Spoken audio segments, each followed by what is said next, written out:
Audio transmitter খুঁজে পেলে অবাক হয়ে যায় অংশু। ফুলকির খেলা শেষ করতে যাচ্ছে ফুলকি। হ্যাঁ বন্ধুরা, এমনটাই দেখা যাবে। বিস্তারিত জানতে ভিডিওটিতে লাইক দিয়ে সম্পূর্ণ দেখতে থাকো। গল্পের শুরুতেই দেখা যায় পারমিতা বাড়িতে এসে বলতে থাকে, এ কি দরজাটা খোলা আর এভাবে অন্ধকার। তখনই দেখতে পায় যে অংশু বসে আছে, আর তখন বলে, তুমি কখন ফিরলে আর দরজাটা খোলা, অন্ধকারে বসে আছো কেন, কিছু হয়েছে আর এত তাড়াতাড়ি ফিরলে? আর তখন বলে, কেন তোমার কি অসুবিধা হচ্ছে? পারমিতা বলে, সে কি, এই বলে লাইটটা অন করে দেয়। তখন বলে, কোথায় ছিলে? এরপর পারমিতা বলে, অংশু এরকম ভাবে কথা বলছো কেন, হয়েছে? তখন বলে, কি হয়েছে সেটা তুমি বলবে পারমিতা, তুমি বলবে। রোহিত আর ফুলকি এসে সবটা শুনতে থাকে। পারমিতা বলে, আমাকে স্পষ্ট করে বলো তো কি বলতে চাইছো। অন্যদিকে দেখা যাবে রিকি সবটা শুনতে থাকে। পারমিতা বলে, আর আমি কোথায় গিয়েছিলাম সেই কৈফত তোমাকে দিতে বাধ্য নই। অংশু বলে, সেই কৈফত দিবে কেন? আমি কে হই তোমার? আমি তো তোমার কেউ নই। কলেজ জীবন অপেক্ষা করেছি আমি তোমার জন্য পারমিতা, তুমি আমার জন্য অপেক্ষা করোনি। তারপর তোমাকে বিয়ে করে আমি ধন্য হয়েছি। আমি তোমার জন্য অপেক্ষা করেছি, তুমি আমার জন্য অপেক্ষা করোনি পারমিতা। রিকি এই সমস্ত শুনে খুব খুশি হয়ে যায়। অংশু বলতে থাকে, তাই তোমার এই সম্পর্কে কোনো দায়ভার কিছু নেই। কি এদিকে বলতে থাকে, এসব কি হচ্ছে স্যার? দাদাভাই এমন করছে কেন বলুন তো? পারমিতা বলে, অংশু এই কথাগুলো তুমি কেন বলছো? এরকম ধারণা তোমার কেন হলো?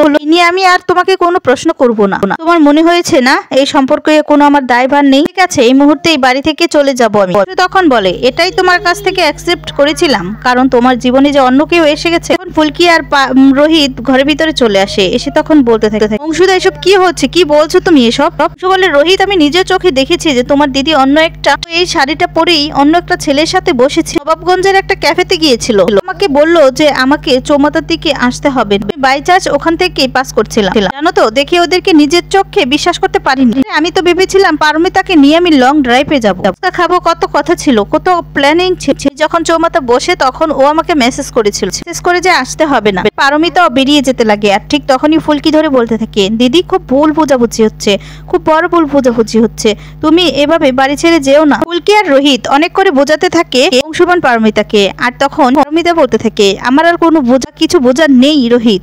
তখন বলি, বৌদি আমি তো ফুলকিকে কতবার ভুল বুঝেছি, ততবার তুমিই তো আমাকে বুঝিয়েছিলে। ছোট ভাইয়ের কথাটা রাখো প্লিজ। ফুলকি এদিকে মনে মনে ভাবতে থাকে, একটা বড় ভুল বোঝাবুঝি হচ্ছে, কিন্তু কিসের জন্য হচ্ছে, কে করাচ্ছে সেটাই বুঝতে পারছি না। মা কালী তুমি রক্ষা করো, মানুষগুলো যে বড্ড কাছে।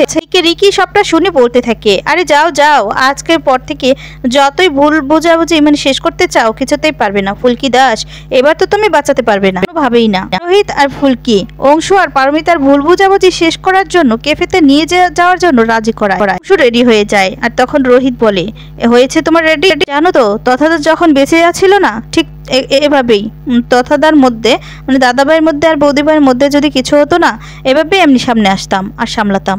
দেখা যাবে এদিকে অংশু রেডি হতে থাকে।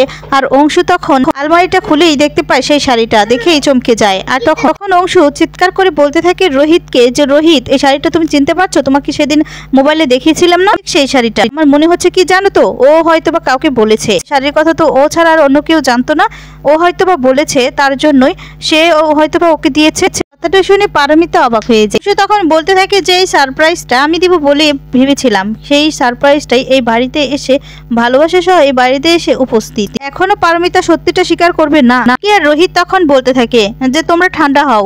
আর অংশুদা এদিকে খুব রেগে যায়। আর তারপর ফুলকি বলতে থাকে, আমাদেরকে ঠান্ডা মাথায় ভাবতে হবে যে এই ভুল বোঝাবুঝিটা কেন হচ্ছে। কি তখন পারমিতাকে বলতে থাকে, দিদিভাই তুমি তো জানো আমার দাদাভাই এই ধরনের কথাবার্তা বলার মানুষই নয়। আর তখন অংশুর কাছেও গিয়ে বলতে থাকে যে দাদাভাই তুমিও তো জানো যে দিদিভাই এরকমটা করার মানুষ নয়, তোমরা খুব রেগে আছো, তাই সবার আগে তোমাদের দুজনের মাথাটা ঠান্ডা করার দরকার। স্যার আমি কি কোনো ভুল বলেছি? আর তখন বলে একদমই। তখন রোহিত বলে, বৌদি আজকে ফুলকির মা কালী ফুলকিকে দিয়ে একদম ঠিক কথাই বলাচ্ছে। এ কথা বলে ফুলকিকে ঠাস দিয়ে কথা বলতে থাকে রোহিত। তারপর ফুলকি রেগে যায়।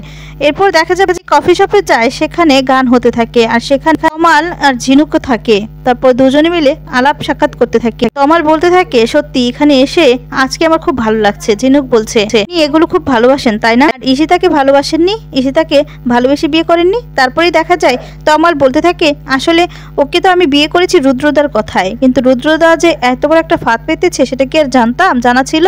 সেখানে রোহিত আর ফুলকিও চলে আসে। ওরা দুজন মিলে কথা বলতে থাকে। ঝিনুক তখন দেখে বলতে থাকে, ওই তো এখানে তো ফুলকিরাও চলে এসেছে, ওখানে এরা এখানে কি করছে? এরপর তমাল আর ঝিনুক রোহিত ফুলকির কাছে যায়, গিয়ে তখন বলতে থাকে তোমরা এখানে। এরপর বলে তোমরা এখানে?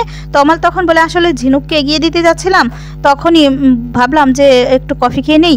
আর তখন বলতে থাকে, জানো তো তমালদা, আসলে পারমিতা দি অংশুদা দুজনের মধ্যে না খুব বড় একটা ভুল বোঝাবুঝি হচ্ছে, তার কারণে ওদের মোটটা ঠিক করতেই এখানে নিয়ে এসেছি। আর তখন রোহিত বলতে থাকে, তুমি এইবার নিয়ে এসেছো, জানো তো এটা ওদের আগে কলেজ লাইফে এই এখানেই আসতো, এটা দেখে তো আরো অংশুদা রেগে যাবে। তখনই অংশু আর পারমিতা চলে আসে। অংশু তখন বলতে থাকে যে এখানে আমাকে এনেছো কেন ফুলকি, জানো তো এটা কি ছিল আমাদের জীবনে? আর তারপরে বলতে থাকে কি যে হ্যাঁ জানি তো, তার জন্যই তো এনেছি। এখন মাথাটা ঠান্ডা করো তো, এখন চলো তো আমরা সবাই একসঙ্গে বসে খুব আড্ডা দিব, জমিয়ে ফুর্তি করবো। কি ঝিনুক বলতে থাকে, তার মানে এটাই আপনাদের মিলন ক্ষেত্র ছিল অংশুদা? পারমিতা তখন বলে, আমার একদম এখানে ভালো লাগছে না, কখন যাবো গো ফুলকি এখান থেকে, এটা বন্ধ হয়ে আসছে। তারপরে ফুলকি মোট ঠিক করার জন্য বলতে থাকে যে অংশুদাকে একটা গান গাইতে। অংশুদা তখন বলতে থাকে যে আমি এখন গান গাইতে পারবো না ফুলকি, সেই মোডে আমি নেই। ফুলকি তখন বলতে থাকে, আচ্ছা ঠিক আছে, তোমাদেরকে কিছু করতে হবে না, আমি আর স্যার আছি তো, আমরাই নাচ গান করবো। এ কথা বলে যারা সেখানে গান গাইতে থাকে, গিটার বাজাতে থাকে, তাদের কাছে যায়। আর গিয়ে তখন বলতে থাকে, জানেন তো আমাদের দিদি আর দাদাভাই খুব রেগে আছে, ওদের মোডটা ঠিক করার জন্য এমন একটা গান করেন না। আর তখন সেই লোকটি বলে, বেশ তো। রোহিত বলতে থাকে, উনি যেন সবসময় ভালো মুডে থাকেন।